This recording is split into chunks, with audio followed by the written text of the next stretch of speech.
He says he's waiting for the right time, but really, he's afraid time has already passed him by.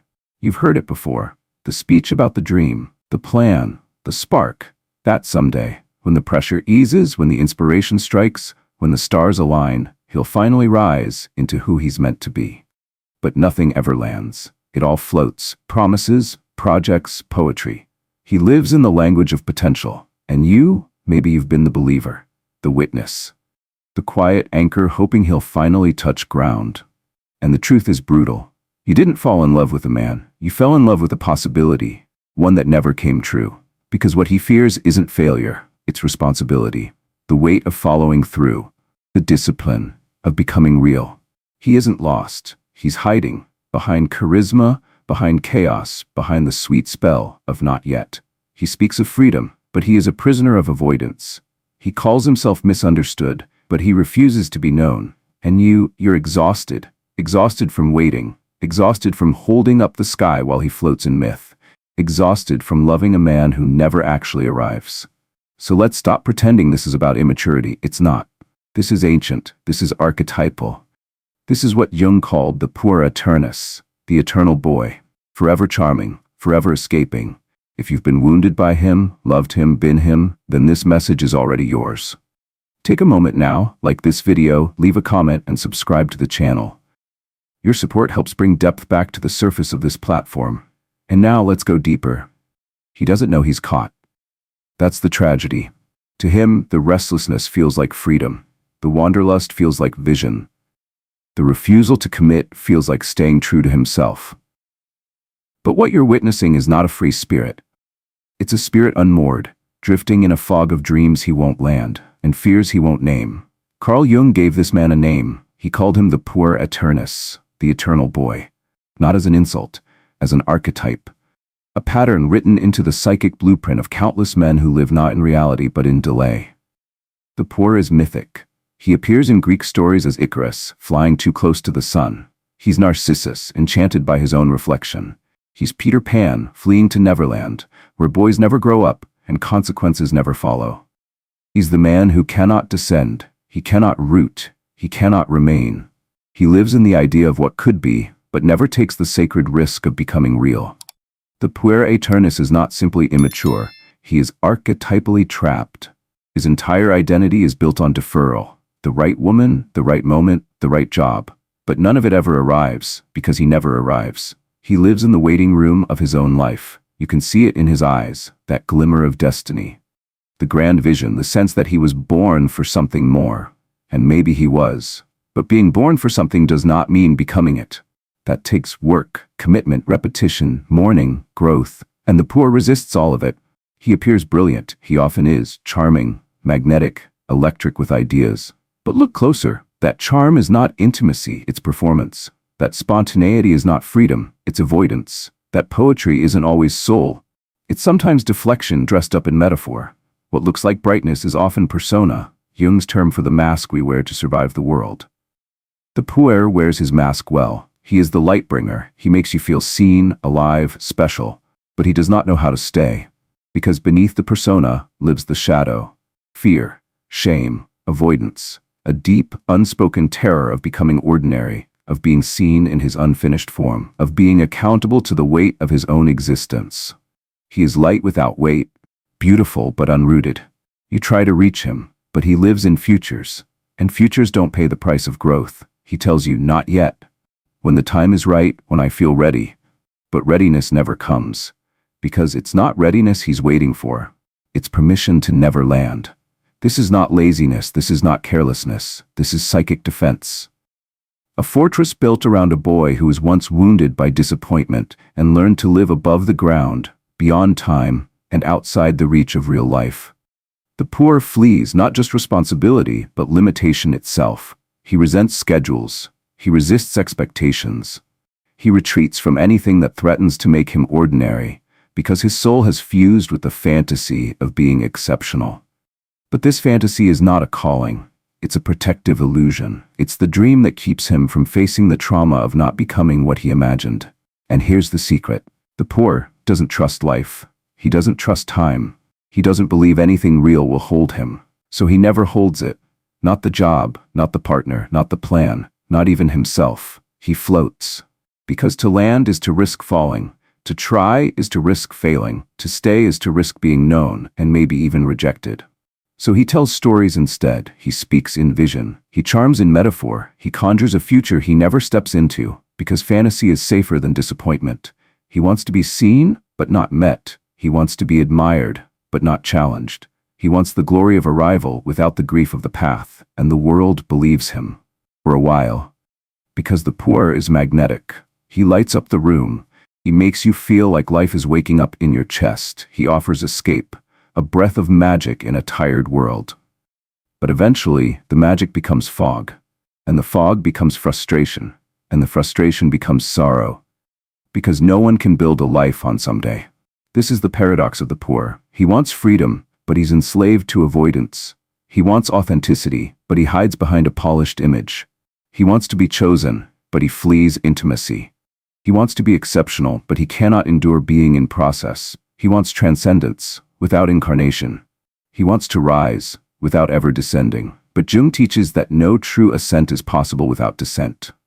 No light can exist without shadow. No man can emerge until the boy is integrated. Not destroyed, but given a new place. Not at the wheel, but in the heart. So if you've tried to love this man, you're not crazy. You saw something real. There is a soul in there, but it's trapped in story. And if you are this man, you are not broken, but you are exiled from your own becoming. Because you're trying to write your myth without living your life. And that is the wound. He believes he must be ready before he begins, but nothing will begin until he surrenders the fantasy and steps into the weight of now. This is not just psychology. This is soul work. This is the symbolic language of awakening. The archetype of the Puer is a mirror, and it does not lie. It shows us the part of every man that wants to fly, but refuses to build wings. The part that fears failure more than it loves truth. The part that will tell any story to avoid being fully here. But life, real life, demands presence, and presence demands descent, because only those who root can rise. Loving a Puer Aeternus is not like loving a man. It's like loving a ghost that sings lullabies then disappears. It's like standing in the doorway of a dream, arms open while the wind walks through you. Because the eternal boy is not present. He performs presence, he mimics devotion, but his body is the only part that ever arrives. His soul stays hidden, behind story, behind sparkle, behind delay. At first, it's intoxicating. He listens like no one ever has. He dreams aloud in ways that feel holy. He speaks of meaning, of love, of purpose.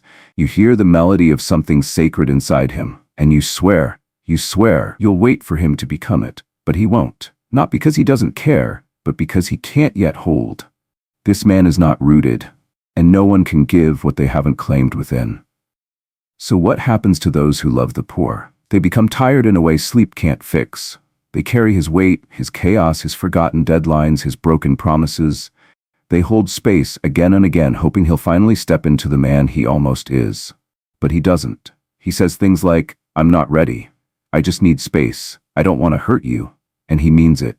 But meaning it doesn't stop the harm. Because words are not enough. Apologies don't clean up absence. Poetry can't build partnership. Insight doesn't equal change. The people closest to the Puer slowly begin to rot from the inside. They dim their own light, trying not to outshine him. They become hyper-responsible, parenting the man who won't parent himself. They minimize their needs so he doesn't feel pressure. They absorb his instability, carry his emotions, soothe his fears, pick up the pieces. And somewhere in that process, they lose themselves. Because the Puer doesn't want a partner. He wants a rescuer disguised as a lover, a goddess who will worship him, mother him, and never ask him to grow. And often someone takes that role. Sometimes it's an actual mother, overprotective, overly involved, emotionally enmeshed. Sometimes it's a partner, the woman who thought her love could fix him. Sometimes it's a friend, a sister, a therapist, someone who keeps showing up while he keeps drifting away. But this is not love. This is symbiosis. This is a closed loop of mutual exhaustion. And it has a cost.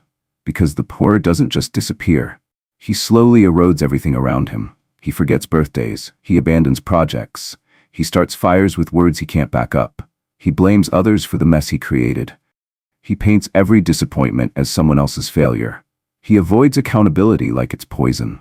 Because to be responsible would mean admitting he has power. And to admit power would mean acknowledging he has been choosing this all along. That's the shadow, the hidden part, the part that turns soulful into slippery, sensitive into selfish, artistic into manipulative. And when you call him on it, when you finally stop dancing and speak the truth, he becomes a storm. He doesn't rage with fists, he weaponizes sorrow. He becomes the wounded poet. He cries, collapses, withdraws. He tells stories that make you feel like the villain. And suddenly you're the one apologizing, for needing consistency, for asking for presence, for wanting him to be more than a boy in a man's clothing. He rewrites the narrative until you start to question yourself. Was I too harsh? Too needy? Too demanding? No, you were human and you got caught in his spell. This is how the Puer survives, through projection. He offloads his shame onto you. He makes you the container for his unrealized self, and you carry it because you love him. Because you see the boy in him, because you believe he's almost there. But almost doesn't pay the price of becoming. Almost isn't enough to build a life on. And here's the hardest part. You keep trying, not because he's shown growth, but because you saw his potential. But potential is not a person. It's a ghost you fell in love with. You didn't love him. You loved the man he could have been, if only he'd choose to rise. And that is the cruelest illusion the Puer casts. Because even when you leave, a part of you stays in the doorway, watching, waiting, wondering. What if he finally becomes? But he won't, until his myth collapses. Until life knocks hard enough that he can't keep pretending. Until the cost of avoidance becomes greater than the fear of becoming real. And what about the Puer himself? What does this pattern cost him? Everything. He loses the woman who believed in him. He loses the career he was born to build. He loses years, sometimes decades, to procrastination, false starts, and half-lived lives. He watches as peers grow roots, build homes, raise children, make art, craft legacy, and he is still rewriting the first chapter, again. He tells himself he's a free spirit, but he's a fugitive, running from the weight of his own unlived life. And eventually the charm wears thin. The excuses grow tired, the sparkle in his eye dims, because even fantasy begins to decay. This is not just sad, it's tragic. Because beneath the delay is not malice, it's fear. Deep, unspoken, ancestral fear. Of failure, of being seen, of being ordinary. Of confronting the truth that no one is coming to finish his story for him. And until he faces that fear, he will stay in the loop. Start, stop, seduce, disappear, promise, collapse. He will ruin every relationship that asks him to stay. Not because he doesn't want to love, but because he doesn't know how to hold what's real. Because what's real demands work, maturity, responsibility, a willingness to grow when it's no longer beautiful to do so. So if you've loved a Puer, let yourself mourn, not just the man, but the myth, the dream you had together, the vision of who he might become, the future you built in your mind that never came to pass. Grieve it, name it, and then let it go, because your life cannot wait in the hallway of his becoming, and you were not born to mother a man who will not rise. And if you are the Puer, you are not your shadow, but you are responsible for it. You are not bad, you are not broken, but you are unfinished. And no one can finish you but you. It doesn't happen all at once. The collapse is slow, like a spell unraveling, like a dream that starts to sour at the edges. One day the words stop working. The apologies land flat. The stories lose their sparkle. The charm that once dazzled dims. And the boy inside the man-child begins to realize he's running out of places to hide. This is the breaking point. Not because someone screamed, not because the world punished him, but because reality, like gravity, cannot be evaded forever. Eventually, life arrives, with its demands, with its limits, with its ache for something real. And the Puer Aeternus, for the first time, sees that the stage he's been performing on is empty. No audience, no lights, just silence. Jung said, "The greatest burden a child must bear is the unlived life of the parent." But here the burden is inverted. The child is the one refusing to live, and everyone around him carries the weight. You see, the Puer has always mistaken potential for identity, but potential unfulfilled becomes poison. It curdles inside him, turns against him. The unmanifested dream becomes self-loathing. The fantasy not grounded becomes guilt. The skipped commitments become shame. And shame, left unspoken, metastasizes into bitterness, blame, and projection. He lashes out now, quietly, but cruelly. He resents people who have chosen the path he fled. The friends who got married, the brother who built a business, the partner who stopped waiting. He mocks them, calls them boring, conformist, asleep, but underneath the disdain is grief, unprocessed, unbearable grief. Because somewhere deep in his psyche he knows, they stepped into the fire, and he ran. He didn't choose freedom, he chose avoidance, and named it freedom. This is the moment the shadow reveals itself, not in dramatic explosions, but in quiet corrosion, in the way he stopped showing up, in the silence between texts, in the half-finished projects gathering dust, in the mounting bills, the missed calls, the ghosted promises. He is disappearing, not because he doesn't care, but because he cannot face what care demands: stability, effort, sacrifice, time. These are sacred weights, and the Puer has trained his whole life to stay light. He floats because falling feels like death, but floating endlessly is not life, it's purgatory. He starts to feel it now, the drift, the hollowness, the ache behind his eyes, and the world no longer plays along. People stop chasing him, stop waiting, stop feeding the fantasy, and he is left alone with the thing he's been avoiding the longest, himself. And this is where the boy either dies or transforms. See, every archetype has a shadow, and the Puer Aeternus is no exception. What begins as beauty becomes burden. What feels like lightness becomes unreliability. What seems like inspiration becomes manipulation. He was never trying to hurt anyone, but he did, because impact doesn't care about intention, and absence leaves scars that apologies can't erase. And when the Puer is finally confronted, when someone refuses to hold him up anymore, he doesn't collapse inward. Not first, he collapses outward, with rage, with tears, with accusations. He says, "You never believed in me. You don't understand how hard it is to be me. You're trying to control me." But what he's really saying is, please don't make me grow, because growing means dying.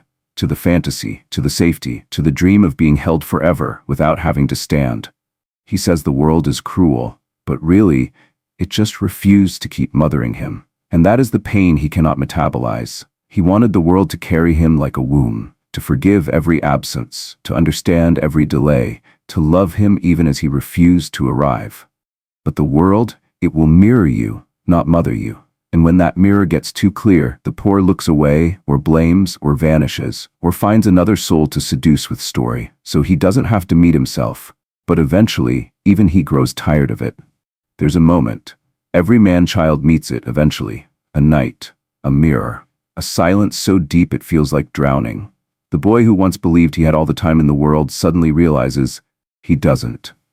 The dreams are still in his mouth, but his body is older, his heart is heavier, and time is no longer infinite. This is the psychic death Jung spoke of, the symbolic grave where the fantasy is buried and the real man begins. But beware, not every Puer reaches this threshold. Some double down, they find younger partners, lighter jobs, easier circles. They craft new stories and escape again. But the ones who stay, the ones who feel the burn and don't run, they begin the descent, not into despair, but into reality. And reality is brutal at first, because it asks everything. It asks for apology, for accountability, for consistency, for quiet, steady work with no applause. It asks him to build a life, not just dream one. And that's the paradox. The Puer thought growing up meant losing himself. But what he didn't know is, you only find your soul when you let the illusion die. When you stop pretending to be the boy with endless potential, and start becoming the man with rooted presence. Because the eternal boy is seductive, but he cannot carry your life. He cannot hold a family. He cannot weather storms. He cannot commit when it's no longer beautiful. He cannot rise because he refuses to root. And without roots, nothing grows. So if you are at this threshold, if the myth is unraveling, if the charm is gone and the silence has come, don't run. Stay, let the boy weep, let the fantasy burn, let the old self grieve, because what rises from that ash is not the end of you. It's the first breath of the man you are always meant to become. You are not his mirror, you are not his cradle, you are not his mother. And if you are the Puer, hear this with love, not shame. You are not eternal, you are not broken, you are not beyond healing, but you must choose, you must descend, you must root, you must rise, not as a story but as a man. There comes a time when the story stops working, when the dream begins to feel heavy, when the mask no longer fits the shape of your face. That is not failure, that is the call. If you've spent your life loving a man who never arrived, let yourself mourn what never was. Let go of the myth, not in bitterness, but in truth. You were not wrong to see the light in him, but it was never your job to carry it. You are not his healer, you are not his horizon, you are not the soil he refuses to root in. And if you are the Puer, you don't have to vanish. You don't have to lie. You don't have to keep pretending that freedom lives in floating. The boy inside you is not the enemy. He was the beginning, but he was never meant to rule your life. He was meant to light the way and then grow up. True freedom isn't escape. It's the quiet, sacred dignity of choosing what matters and staying with it. To mature is not to betray the soul. It's to give it form, to give it spine, to give it a life. And it starts, not tomorrow, but here, now. In the silence after the illusion breaks. If this spoke to something deep in you, don't leave quietly. Like this video, share your reflection in the comments, and subscribe for more content like this, built not to sell you a version of yourself, but to help you remember who you already are.